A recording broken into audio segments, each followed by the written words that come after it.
In this video, I will show you how to fix Facebook account disabled for 180 days. Open Google on your phone or computer. In the search bar, type Facebook account recovery.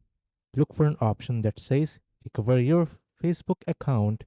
Click on it to begin the recovery process. After landing on the account recovery page, scroll down until you see a section that asks, "Was this helpful?" Click on No. Then choose Other when asked for further details. Now you need to explain the situation to Facebook. Write a message like this: "Hi, I need to restore my Facebook account, which has been disabled for 180 days.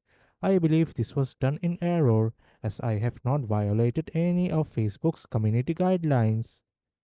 Provide the following details like email link to the account, phone number with the country code, full name on the account.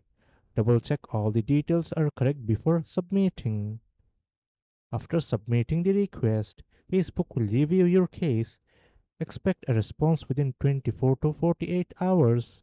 Make sure you have access to the email you provided so you can receive updates. Once Facebook reviews your case, they will send you an email. The email will inform you if your account can be restored. Follow any additional instructions provided by Facebook. And that's it. That's how you can try to recover your disabled Facebook account. If this video helps, like, share, and subscribe.